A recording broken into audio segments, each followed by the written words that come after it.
दोनों में संतुलन बनाकर विचारशील लोग एवं बुद्धिमान लोग हम एक उत्कृष्ट उच्च शिक्षा प्रणाली बनाने के लिए तैयार हैं। मेरी सरकार कॉलेजों और विश्वविद्यालयों में सौहार्दपूर्ण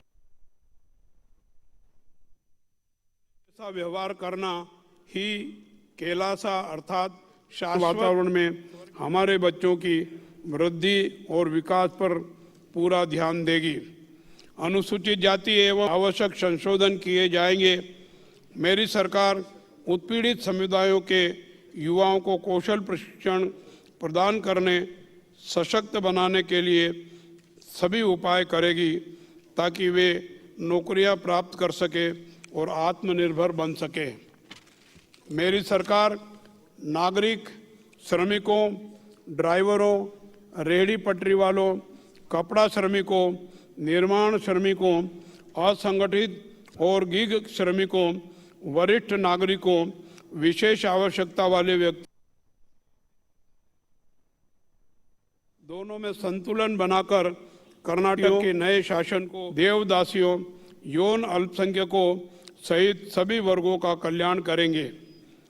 इसके अलावा मेरी सरकार अनुसूचित जातियों, अनुसूचित जनजातियों, पिछड़े वर्गों और अल्पसंख्यकों को शिक्षा, छात्रावास, आवास और रोजगार विशेषाधिकार प्रदान करने के लिए सक्रिय रूप से कई योजनाएं बनाएगी और कार्यान्वित करेगी।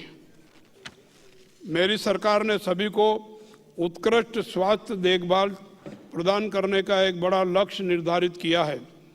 यह मौजूदा साहित्य, संगीत, कला और संस्कृति समाज के मानसिक स्वास्थ्य को आकार देने के साधन है। इन्हें हमारे बुजुर्गों द्वारा हजारों वर्षों से पाला पोसा गया है। विशेष रूप से कर्नाटक की संस्कृति अपनी समृद्ध और विशेष विरासत से प्रतिष्ठित है। मेरी सरकार इस बात से अवगत है कि हमें विज्ञान, प्रौद्योगिकी और वाणिज्य को दिए गए दर्जे के समान साहित्य, संगीत, कला और संस्कृति के विकास के लिए संसाधन आवंटित करने की आवश्यकता है। मेरी सरकार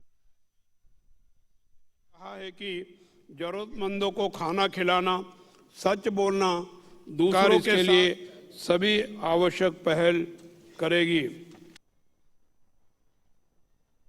उपलब्ध कराना मेरी सरकार की सर्वोच्च प्राथमिकता है। मेरी सरकार अगले 5 वर्षों में मेरी सरकार प्रशासनिक और विधायी स्वतंत्रता को मजबूत करने की जरूरत है। यह राज्य जो कभी देश के खजाने के लिए बहुत बड़ा योगदान देता था, अब संकट की स्थिति में आ गया है। कर्नाटक को इस आर्थिक संकट से बाहर निकालना मेरी सरकार की प्राथमिकता होगी। मेरी सरकार राज्य के कल्याण और अर्थव्यवस्था दोनों में संतुलन बनाकर कर्नाटक के नए शासन को देश के सामने एक मॉडल के रूप में प्रदर्शित करेगी।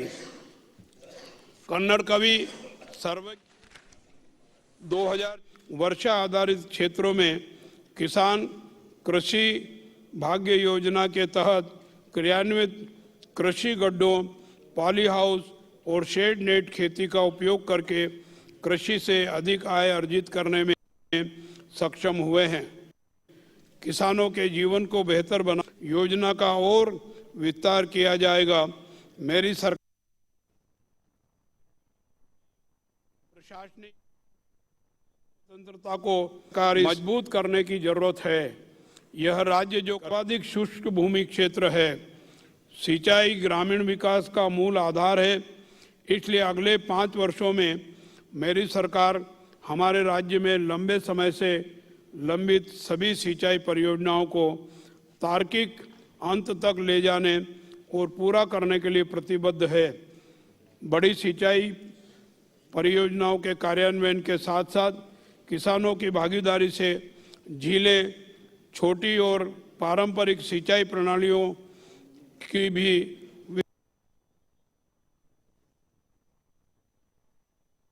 विकसित की जाएगी। कर्नाटक मूल्यांकन प्राधिकरण ने बताया है कि 2013 से 2018 तक तत्कालीन सरकार द्वारा लागू की गई पशु भाग्य योजना से जिन लाभार्थियों को गाय और भैंसें मिली, उनकी पारिवारिक आय में वृद्धि हुई है।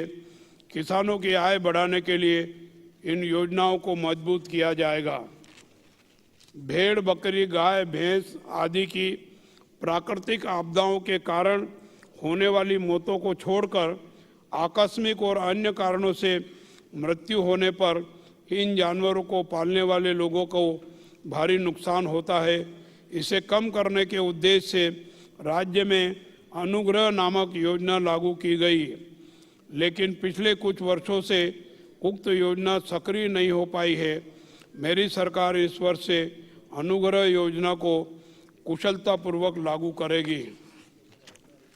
हमारे किसानों की आय का एक बड़ा हिस्सा पशुओं और देहाती समुदायों के लिए आवश्यक वित्तीय ऋण सहायता आदि बढ़ाना और ग्रामीण अर्थव्यवस्था में जीवन शक्ति लाना है। साथ ही मेरी सरकार घुमंतू चरवाहों की सुरक्षा के लिए एक अलग कानून बनाने के लिए प्रतिबद्ध है। डेयरी फार्मिंग हमारे ग्रामीण कर्नाटक का आर्थिक आधार है।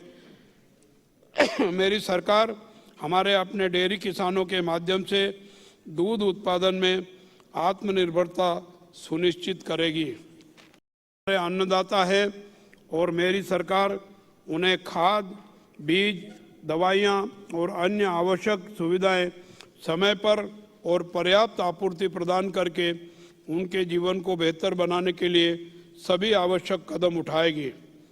मेरी सरकार कृषि व्यवस्था को समग्र दृष्टिकोण से आगे बढ़ाना चाहती है। हम एक ऐसी प्रणाली बनाना चाहते हैं जहां हमारे किसानों का पारंपरिक ज्ञान और आधुनिक वैज्ञानिक पद्धतियां एकीकृत हो। मेरी सरकार किसानों को अपनी कृषि उपज बेचने के लिए आवश्यक बाजारों का पुनर्निर्माण करेगी।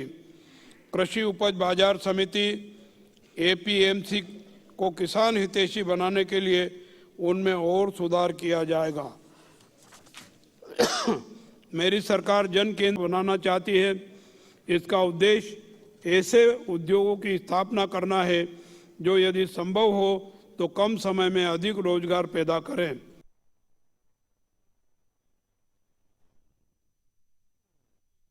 राज्यों के साथ बल्कि चीन जैसे दूर के देशों के साथ भी प्रतिस्पर्धा करनी पड़ेगी और हम इस लक्ष्य के लिए योजनाएं बनाएंगे और उन्हें क्रियान्वित करेंगे। मेरी सरकार जन अनुकूल और पर्यावरण अनुकूल पर्यटन को बढ़ावा देगी और कम से कम 5 लाख रोजगार के अवसर पैदा करेगी। मेरी सरकार पर्यटकों को राज्य में पर्यटन स्थलों की पर्यावरण और सांस्कृतिक संवेदनशीलता का एहसास कराने और उनका सम्मान करने के लिए जागरूकता पैदा करने के लिए सभी आवश्यक कदम उठाएगी। आर्टिफिशियल इंटेलिजेंस एक और उभरती हुई तकनीक है जो अभूतपूर्व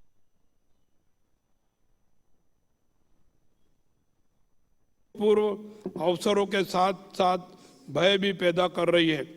किसी भी तकनीक का उपयोग मानव जाति के लाभ के लिए किया जा सकता है, लेकिन साथ ही इसका दुरुपयोग भी किया जा सकता है। इसलिए कई क्षेत्र देश कृत्रिम बुद्धिमत्ता को विनियमित करने के लिए कदम बढ़ा रहे हैं। मेरी सरकार कृत्रिम बुद्धिमत्ता का केवल सकारात्मक जनोन्मुखी उपयोग सुनिश्चित करने के लिए उचित कार्रवाई करेगी। स्थानीय निकायों को सशक्त बनाने और पंचायत राज व्यवस्था के निर्माण में हमारा राज्य सबसे आगे है। हम संविधान के 73वें और 74वें संवैधानिक संशोधन की आकांक्षाओं को पूरी तरह लागू करने के लिए प्रतिबद्ध है। मेरी सरकार महात्मा गांधी नरेगा योजना और सूचना का अधिकार अधिनियम जैसे जन अनुकूल कार्यक्रमों को मजबूत करने के लिए प्रतिबद्ध है। महात्मा गांधी नरेगा योजना ग्रामीण गरीबों के आर्थिक सशक्तिकरण के लिए डिजाइन किए गए दुनिया के सबसे बड़े कार्यक्रमों में से एक है। हम इसे राज्य में और अधिक प्रभावी ढंग से लागू करेंगे। मेरी सरकार ग्राम प्रशासन और शहरी प्रशासन की एक टिकाऊ और लोगों के अनुकूल प्रणाली बनाने के लिए हर संभव प्रयास करेगी। हम जन भागीदारी से प्रदेश के सभी गांवों और शहरों को स्वच्छ तरीके से आगे बढ़ाने का मुख्य लक्ष्य बनाएंगे और क्रियान्वित करेंगे।